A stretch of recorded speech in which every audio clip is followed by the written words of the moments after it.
जमीन से पूरे 90 फीट नीचे एक ऐसा अंधेरा और रहस्यमय संसार छिपा है जहां पहुंचने का रास्ता इतना खतरनाक है कि कई लोगों की सांसें बीच रास्ते में ही अटक जाती है। अंदर जाने के लिए आपको एक बेहद तंग रास्ते से गुजरना पड़ता है, इतना तंग कि कई जगह एक समय पर सिर्फ एक ही व्यक्ति निकल सकता है। दोनों तरफ ठंडे पत्थर और सामने सिर्फ अंधेरा।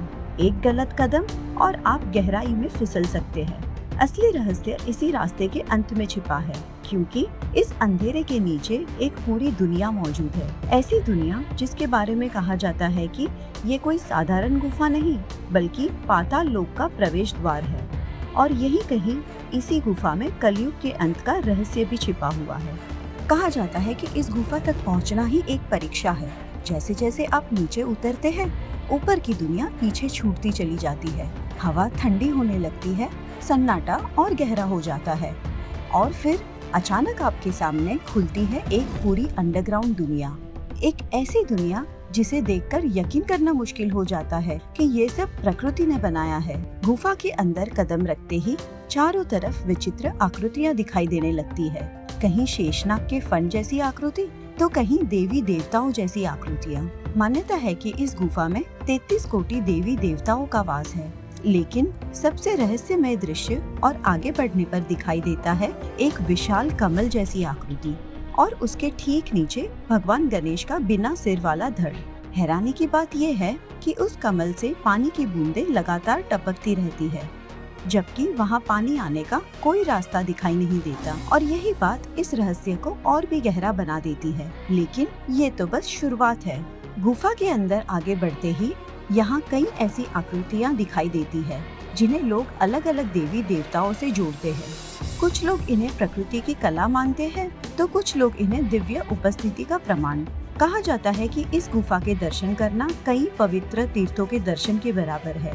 यहाँ मौजूद कुछ प्राकृतिक शिवलिंग को केदारनाथ, बद्रीनाथ और अमरनाथ से जोड़ा जाता है। इसी वजह से कई श्रद्धालु मानते हैं कि ये गुफा ही अपने आप में एक संपूर्ण आध्यात्मिक यात्रा है। गुफा के सबसे रहस्यमय हिस्से में 4 प्राचीन द्वार मौजूद है: पाप द्वार, रण द्वार, धर्म द्वार और मोक्ष द्वार। मान्यता है कि ये साधारण द्वार नहीं है, इनका संबंध मानव इतिहास की बड़ी घटनाओं से है। कहा जाता है कि जब रावण का अंत हुआ, तब पाप द्वार हमेशा के लिए बंद हो गया, और जब महाभारत का युद्ध समाप्त हुआ, तब रण द्वार भी बंद हो गया। आज केवल 2 ही द्वार खुले हुए हैं, धर्म द्वार और मोक्ष द्वार। और यहीं से शुरू होती है इस गुफा की सबसे प्रसिद्ध भविष्यवाणी। गुफा के भीतर एक पथरीला स्तंभ मौजूद है, जिसे कलयुग का प्रतीक माना जाता है। स्थानीय मान्यताओं के अनुसार ये स्तंभ हर साल हल्का सा ऊपर की तरफ बढ़ रहा है, लेकिन इतना धीरे कि इसे आंखों से देख पाना लगभग असंभव है।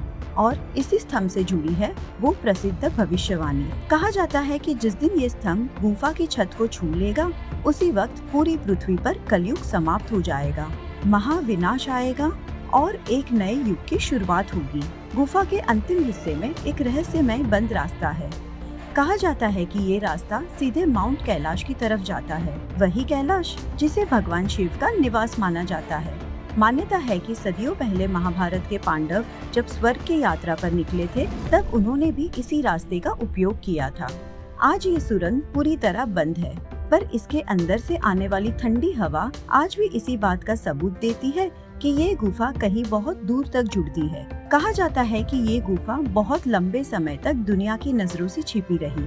समय बीतता गया, साम्राज्य बदलते गए, लेकिन ये रहस्य पहाड़ों के नीचे छिपा रहा। फिर 1191 में आदि शंकराचार्य जी ने इस गुफा को फिर से लोगों के सामने लाया और यहाँ एक तांबे का शिवलिंग स्थापित किया। तभी से भंडारी परिवार के पुजारी यहाँ लगातार पूजा करते आ रहे हैं। कई सवाल अभी भी अनसुलझे हैं। क्या ये सच में पाताल लोक का द्वार है?